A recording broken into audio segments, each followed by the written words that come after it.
Hello friends, welcome to my channel. இன்னைக்கு நம்ம எங்கே போக போகிறோம்னா, நம்ம மண்கூலில் புதுசாக ஒரு தங்கத்திற்கான புதிய முகவரி அப்படின்னு ஒரு மால் ஓப்பன் பண்ணியிருக்காங்க. அந்த மாலோடைய பேர் UW மால். UW மால்னா யூனிக் வேர்ல்ட் மால் அப்படின்னு சொல்கிறாங்க. ஸோ இது வந்து புதிய தங்கத்திற்கான புதிய முகவரி அப்படின்னு சொல்கிறாங்களே, அப்படின்னா என்னடா அப்படின்னு பார்த்தீங்கன்னா, இந்த மால் ஃபுல்லாக கோல்டு கடை மட்டும்தாங்க இருக்கும். ஃபுல்லாக கோல்டு கடை தான். ஸோ நிறைய ஆஃபர்ஸ் கொடுப்பாங்க. அதுவும் இல்லாமல் இப்போ இந்த மாதத்தோடைய எண்டில் வேறு அக்ஷய தித்தி வேறு வருது. புதுசாக மால் ஓப்பன் பண்ணியிருக்காங்க, கடை ஓப்பன் பண்ணியிருக்காங்க. அப்போ கண்டிப்பாக நிறைய ஆஃபர்ஸ் இருக்கும்.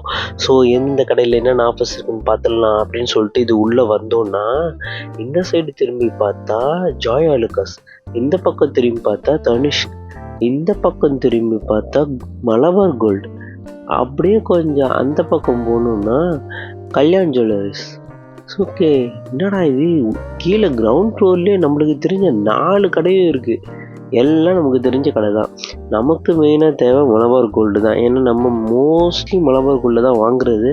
துபாயில் நாங்கள் இங்கே வந்ததுலேருந்து ஃபுல் அண்ட் ஃபுல் எல்லாமே மலபார் கோல்டு தான். அங்கே பாருங்கள், Jiya golden diamonds, Kavitha golden diamonds, இதெல்லாம் இன்னும் ஓப்பனே பண்ணல. அது ஜாய் ஆலுக்காஸ் தான். ஸோ இன்னும் நிறைய கடை ஓப்பன் பண்ணாமல் வச்சுருக்காங்க. அப்படியே மேலே போய் என்னென்ன இருக்குன்னு பார்த்துட்டு வந்துடுவோம் அப்படின்னு சொல்லிட்டு மேலே போய் பார்த்தா ஸ்விஸ் டைம் வாட்ச் கடை. ஓகே, இங்கே ஒரு வாட்ச் கடை வரப்போகுது, coming June. Okay, opening June. இப்போ இங்கே நிறைய ஷாப் இன்னும் ஓப்பனே ஆகலை. மேலே ஃபஸ்ட் ஃப்ளோர் ஃபுல்லாக அப்படியே தான் இருக்குது. UW மால்னு போட்டிருக்காங்கன்னா அப்போ இன்னும் எதுவும் கன்ஃபார்ம் ஆகலை. இன்னும் கடையே எதுவுமே கன்ஃபார்ம் ஆகலை. ஆனால் கடை ரெடியாக இருக்குது. ஸோ அப்போடெக் ஓப்பனிங் ஜூன். ஓகே, இது ஃபார்மசி. இங்கே ஒரு ஃபார்மசி கன்ஃபார்ம் ஆகிருக்கு. அங்கே ஒரு ஸ்விஸ் டைம் அப்படின்னு ஒரு வாட்ச் கடை கன்ஃபார்ம் ஆகிருக்கு. ஸோ 2-3 கடைங்க இந்த இடத்துல கன்ஃபார்ம் ஆகிருக்கு. 2-3 கடைங்கெல்லாம் இன்னும் அப்படியே UW மால்னே போட்டிருக்குன்னா அப்போனா இன்னும் எதுவும் பெருசாக கன்ஃபார்ம் ஆகலை. ஸோ இன்னும் நிறைய நகை கடைங்க இங்கே வர்றதுக்கு சான்சஸ் இருக்குது. பெருசாக ஃபஸ்ட் ஃப்ளோரில் ஒன்றுமே இல்லை, இன்னும் எதுவுமே ஓப்பன் பண்ணல. ஸோ நம்ம திரும்ப கிரவுண்ட் ஃப்ளோருக்கே போயிடுவோம். நமக்கு மலபார் கோல்டு கீழே இருக்குது. சரி, நம்ம மலபார் கோல்டே போயிடுவோம்.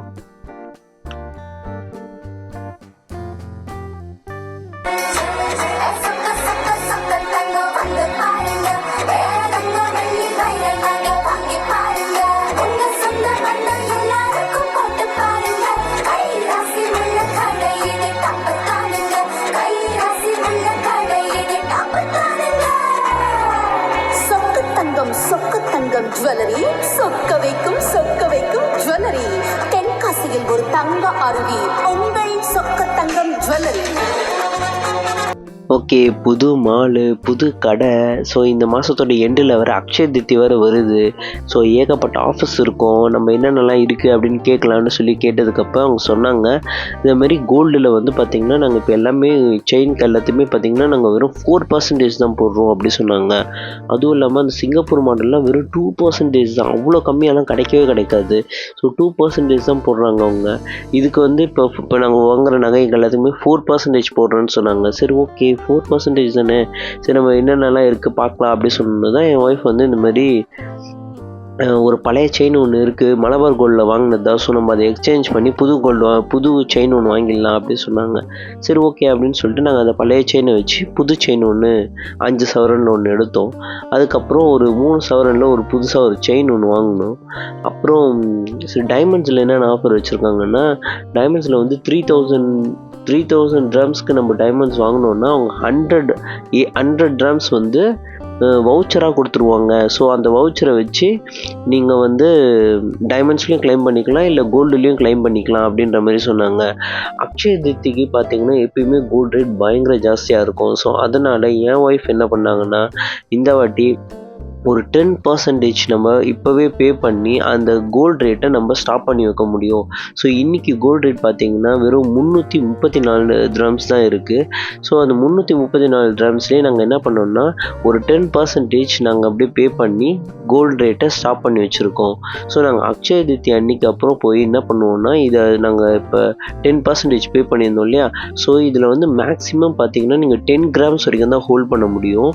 ஸோ இப்போ இந்த 10 கிராம்ஸ்க்கு நம்ம என்ன வாங்கினாலும் இந்த பில்லை கொடுத்து நம்ம ஆல்ரெடி 10% பே பண்ணியிருக்கோம். பேலன்ஸ் 90% வந்து இன்னைக்கு டேட்டுக்கு நம்ம ஹோல்ட் பண்ணியிருக்கோம் இல்லையா, அதே ரேட்டுக்கு நம்ம அக்ஷய திருத்தி அன்னைக்கு வாங்கிக்க முடியும். ஏன்னா அக்ஷய திருத்தி அப்போ கண்டிப்பாக ரேட்டு ஜாஸ்தியாக இருக்கும். ஏன்னா இப்போ வேணா பாருங்கள், அக்ஷய திருத்தி அப்போ இப்போ வந்து 334 திரம்ஸ். அக்ஷய திருத்தி அப்போ என்ன ரேட் வருதுன்னு மட்டும் பாருங்கள். நம்ம கண்டிப்பாக நம்ம கோல்டு வாங்குறதுக்காக திரும்ப நம்ம வருவோம். அப்படி வரும்போது ஸோ அன்றைக்கி என்ன ரேட்டில் இருக்குது, நாங்கள் எந்த ரேட்டுக்கு வாங்கணும் அப்படின்றதையும் நான் அடுத்த வீடியோவில் சொல்கிறேன். ஓகேங்களா? ஸோ இந்த மாதிரி அக்ஷய திருத்தி அப்போ நம்ம கோல்டு வாங்குறதுக்கு இப்போவே நீங்கள் ஒரு 10% பே பண்ணி நீங்கள் கோல்டை ஸ்டாப் பண்ணி வைக்கலாம். இந்த ஆஃபர் ட்ரை பண்ணுங்கள். அப்படி இல்லை நான் டைமண்ட்ஸ் தான் வாங்க போகிறேன் அப்படின்னீங்கன்னா நீங்கள் டைமண்ட்ஸ் வாங்குங்க. 3000 திரம்ஸ்க்கு நீங்கள் டைமண்ட்ஸ் வாங்குனீங்கன்னா 100 கிராம்ஸ் ஏஇடி அவங்க வவுச்சராக கொடுத்துருவாங்க. ஸோ கண்டிப்பாக நீங்கள் வந்து டைமண்ட்ஸ் வாங்குறீங்கன்னா ஒரு 9000 10,000 மேலே தான் வாங்குவீங்க. ஸோ உங்களுக்கு 300 கிராம்ஸ் வரைக்கும் உங்களுக்கு வவுச்சர் வந்துடும். நீங்கள் அதை வச்சு கோல்டு ஏதாவது கிளைம் பண்ணுறது இருந்தாலும் கிளைம் பண்ணிக்கலாம். நாங்கள் ஆக்சுவலி இப்போ ஃபஸ்ட்டு பிளான் பண்ணப்போ எப்படி பிளான் பண்ணோன்னா, என் ஒய்ஃப் வந்து டைமண்ட் வந்து ரிங் ஒன்று வாங்கலாம் அப்படின்னு சொல்லிட்டு இருந்தாங்க. ஸோ அதனால தான் டைமண்ட் ரிங்கை போய் சர்ச் பண்ணிட்டு இருந்தாங்க. அதை சர்ச் பண்ணிவிட்டு அவங்க ஒரு டைமண்ட் ரிங்கும் செலக்ட் பண்ணி வச்சுருந்தாங்க. அது வந்து பார்த்தீங்கன்னா ஒரு 7,000 வந்தது. 7,000 திரம்ஸ். ஸோ 7,000 திரம்ஸ்னால் நமக்கு வந்து 200 ஏஇடி வவுச்சர் கொடுப்பாங்க. அந்த 200 ஏஇடி வவுச்சரை வச்சு நாங்கள் கோல்ட் செயினும் வாங்குகிறோம். ஸோ நாங்கள் வந்து அதில் கிளைம் பண்ணிக்கலாம் அப்படின்ற மாதிரி நாங்கள் நினச்சோம்.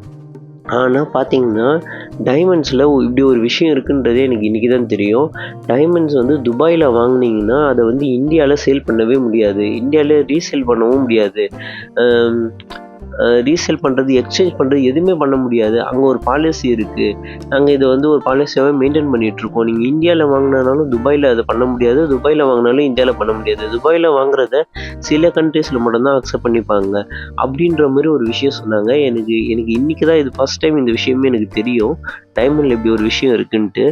சரி, அதனால் நாங்கள் என்ன பண்ணோன்னா, ஓகே டைமண்ட் இப்படி ஒரு விஷயம் இருக்குன்னா நமக்கு தேவையில்லை, திடீர்னு ஒரு எமர்ஜென்சினா நம்ம என்ன பண்ணுறது அப்படி சொல்லிட்டு தான் நாங்கள் வந்து டைமண்ட்ஸ் வேணாம் அப்படின்னு சொல்லி விட்டுட்டு நாங்கள் டைமண்ட்ஸ் பதிலாக தான் கோல்டில் போயிட்டு ஒரு 3 சவரனுக்கு செயினே எடுத்துட்டோம் நாங்கள். ஸோ அதுவும் இல்லாமல் டைமண்ட்ஸ் தான் வேணும், இல்லை நாங்கள் அதெல்லாம் சேல்லாம் பண்ண மாட்டோம், நாங்கள் அப்படியே வச்சுப்போம் அப்படின்றவங்க நீங்கள் தாராளமாக இப்படி வாங்கிக்கோங்க. நாங்கள் இந்த பழைய செயினை தான் போட்டுட்டு இந்த புது செயின் வாங்கினோம். இது 5 சவரன் செயின். ஸோ இந்தமாரி கோல்ட் காயின்ஸும் வாங்குறதா இருந்தால் வாங்கிக்கோங்க. அக்ஷய திருத்தி அப்போ நீங்கள் மோஸ்ட்லி இந்த மாதிரி செயின் அந்த மாதிரிலாம் வாங்குறத விட கோல்ட் காயின்ஸ் வாங்கி வச்சுக்கோங்க, அது எவ்வளோ பெட்ரு. நாங்கள் போன நேரம் காலியாக இருந்தது. பார்த்தீங்கன்னா அதுக்கப்புறம் ஃபுல்லாக ஜகஜகன்னு கூட்டம். அதுக்குள்ளேயே மாலே எம்டியாக இருந்தது. நான் வந்தப்போ பார்த்தீங்கன்னா இப்போ மலபார் கோல்டில் அவ்வளோ கூட்டம். ஃபைனலாக நாங்கள் எல்லாத்தையுமே முடிச்சுட்டு வெளியில் வந்து பார்த்தா அதுக்குள்ளேயே இருட்டிடுச்சுங்க 10 மணி. இந்த மால் இப்போ தான் ஓப்பன் பண்ணியிருக்காங்க, 6ஆம் தேதி தான். ஸோ இது புதுசாக ஓப்பன் பண்ணியிருக்காங்க. யாரெல்லாம் இந்த கோல்டு ரிலேட்டடாக எல்லாத்தையும் செக் பண்ணி பார்க்கணுன்னு வந்து வாங்கணும்னு நினைக்கிறீங்களோ வந்து வாங்குங்க. அக்ஷய திருத்தி அன்றைக்கி கண்டிப்பாக நிறைய ஆஃபர்ஸ் இருக்கும், மிஸ் பண்ணிடாதீங்க. அதுவும் மலபாரில் இந்த ஆஃபர்ஸ் மட்டும் இருக்குது. ஸோ நான் மலபாரில் இருக்கிறது எல்லாமே நான் சொல்லிட்டேன். கோல்டு, டைமண்ட் அதில் இருக்க எல்லா ஆஃபர்ஸுமே நான் உங்களுக்கு சொல்லிட்டேன். ஸோ நீங்கள் ஹோல்ட் பண்ணுறது இருந்தால் இப்போயே ஹோல்ட் பண்ணி வச்சுடுங்க. ஏன்னா கண்டிப்பாக அக்ஷய திருத்தி அப்போ பயங்கர ரேட் இருக்கும், மிஸ் பண்ணாமல் பண்ணிவிடுங்க. ஓகே, நாங்கள் பர்ச்சேஸ் பண்ணதில் பயங்கர டயர்டாகிடுச்சு. கோல்டு வாங்கிட்டாலே எப்பவுமே அங்கே பக்கத்தில் இருக்கிற ஏதாவது ஒரு ஹோட்டலில் போய் உட்காந்து சாப்பிடாம நம்ம வரவே கூடாது. நாங்கள் அப்படியே ஹைதராபாத் பிரியாணி ஆப்போசிட்டில் இருக்குது, அங்கே போயிட்டு ஒரு ஃபுல் கட்டிட்டு நாங்கள் வீட்டுக்கு கிளம்புறோம். ஓகேங்களா? இந்த வீடியோ உங்களுக்கு பிடிச்சிருந்தா லைக் பண்ணுங்கள், கமெண்ட் பண்ணுங்கள், ஷேர் பண்ணுங்கள், மறக்காமல் சப்ஸ்கிரைப் பண்ணுங்கள். அப்படியே பக்கத்தில் இருக்க பெல் ஐக்கானையும் ப்ரெஸ் பண்ணுங்கள். பை.